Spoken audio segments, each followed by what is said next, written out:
With art being subjective and audiences unpredictable, filmmakers can only hope their work will leave a lasting impression.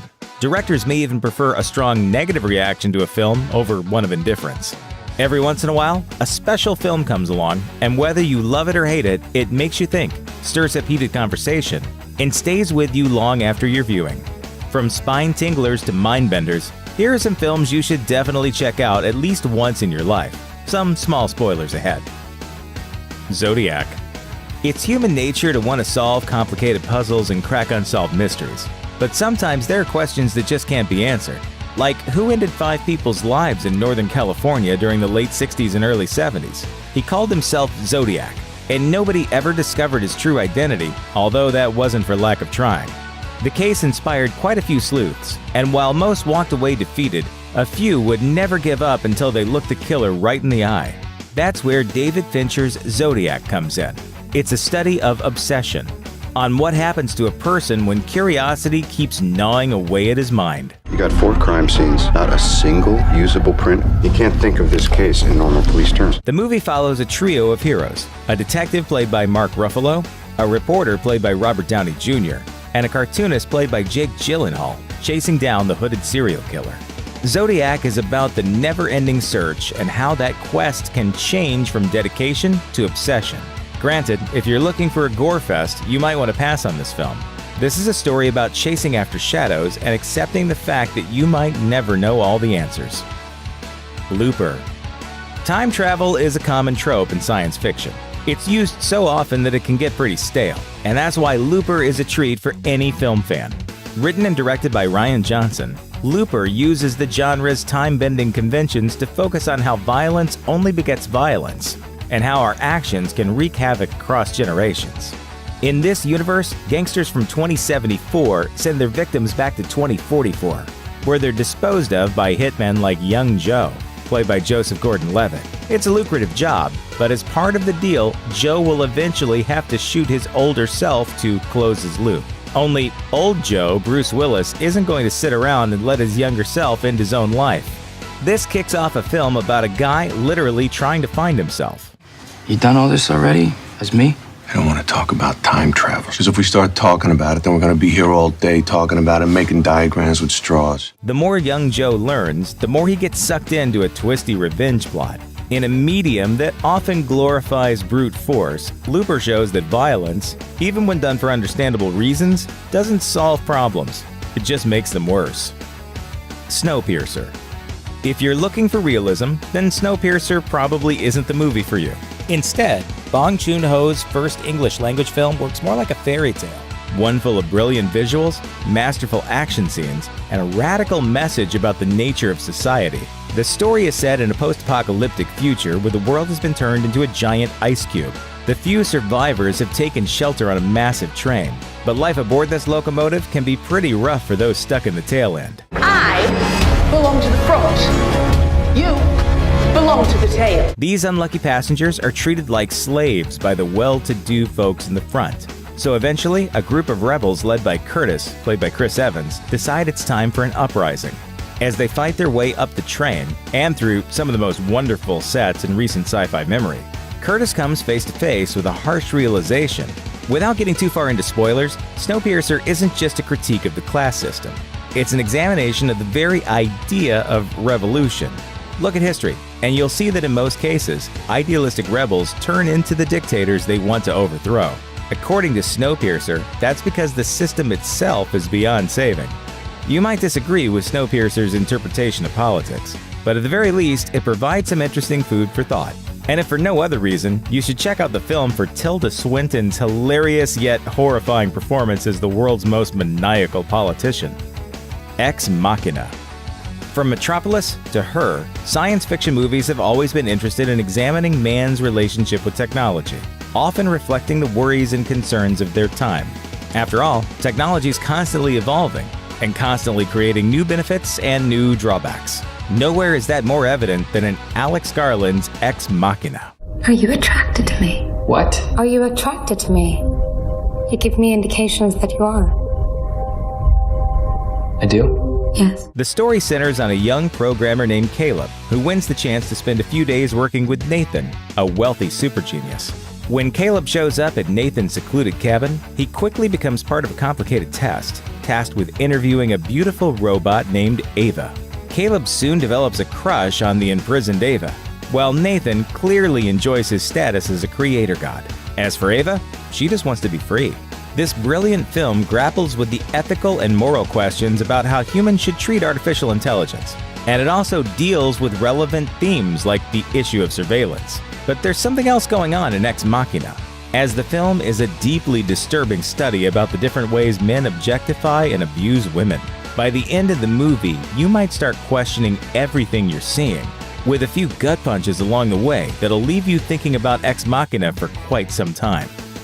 Whiplash. If we know one thing for sure about Damien Chazelle, it's that the man loves himself some jazz music. For proof, look no further than Whiplash, the director's breakout film. The movie stars Miles Teller as an ambitious young drummer named Andrew, a guy desperately hoping to join a prestigious band at the music conservatory he attends. But if he wants to make the cut, first he has to impress Terrence, a snarling, swearing, instrument-throwing conductor played by J.K. Simmons. This is not a man who's easily impressed.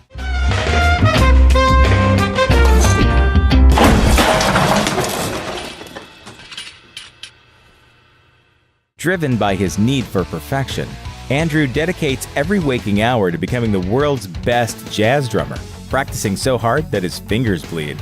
Meanwhile, he burns every bridge and ruins every relationship in his life, all to achieve his goal of greatness. Andrew only grows more and more obsessed with impressing Terrence and becoming the next Buddy Rich. Sure, he's becoming a horrible person, but he's going to get his face on the Mount Rushmore of jazz music. That's why Whiplash is such a fascinating film. It's all about the price of success, similar to Chazelle's La La Land, and it suggests that while you might become the greatest drummer who's ever lived, you'll probably have more fans than friends. The Invitation. There are a lot of great movies out there about grief, like Ordinary People and Manchester by the Sea, but the scariest might be Karin Kusama's The Invitation. This is the ultimate dinner party gone wrong movie, one that will have you sitting on the edge of your seat the entire time, screaming at the characters to get out of the house. Unfortunately, they won't listen, because they're far too polite. The Invitation follows a guy named Will, played by Logan Marshall Green, who's experienced a terrible tragedy that ruined his marriage. Now, he's received an invitation from his ex-wife, Eden, played by Tammy Blanchard, for a get-together at her Hollywood Hills home. All the old gang's gonna be there, and Will reluctantly agrees to attend. But when he arrives, he feels something is terribly wrong. Probably because Eden won't stop talking about the weird cult she's just joined. Or perhaps everything feels off because Will is still trying to cope with that tragedy from his past, an event that occurred in this very house. As his emotions come boiling to the top, Will must grapple with old wounds that never healed, while trying to convince the other guests, all too nice to question their host's odd behavior, that something weird is happening. You think we're crazy? I never said that. It's okay. I'm not offended. A lot of people think we're crazy. It's a nail-biter of a film that deals with pain, loss, and the power of social norms. And by the way, it ends with one of the creepiest final shots in thriller history. The Babadook. Being a parent, especially a single mom, is incredibly hard, something Amelia knows only too well. She was left a widow when her husband was in a car wreck, and now she's alone with her 7-year-old son Samuel. Amelia and Samuel's relationship is complicated. He's basically a devil child. He screams, cries, and metaphorically suffocates his mom. She loves the boy, but she kinda hates him too. Just when Amelia reaches the edge of her sanity, a grisly pop-up book shows up at her house. This isn't your normal bedtime story, though. Instead, it's a children's tale about Mr. Babadook, a murderous demon with some very bad plans for Amelia and her boy. Soon, our hero sees the spirit lurking in the shadows, and as the monster gets closer and closer, Amelia's relationship with Samuel takes an even darker turn.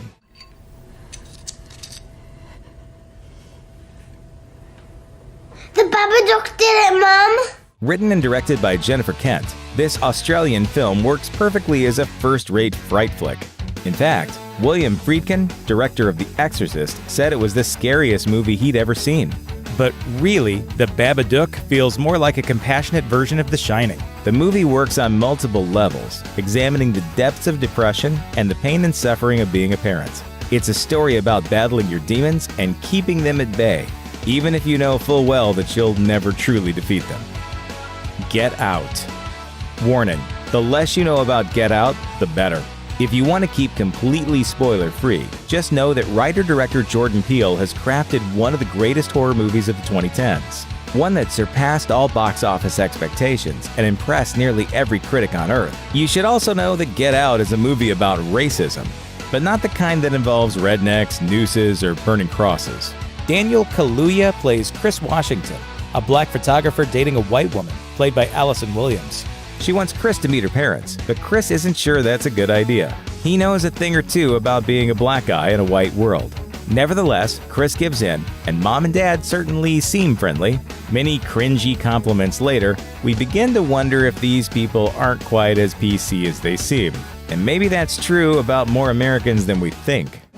Do you find that being African American has more advantage or disadvantage in the modern world? We won't give away any more of the plot, but rest assured, things get really scary really fast. The movie plays out like those horrific conspiracy classics from the 60s and 70s, like Rosemary's Baby or The Stepford Wives, with its ever-growing sense of dread. Peele's debut film is a brilliant satire of race relations in the US, while also featuring one of cinema's creepiest party scenes and an intense climax, to say the least. Thanks for watching. Click the grunge icon to subscribe to our YouTube channel. Plus, check out all this cool stuff we know you'll love too.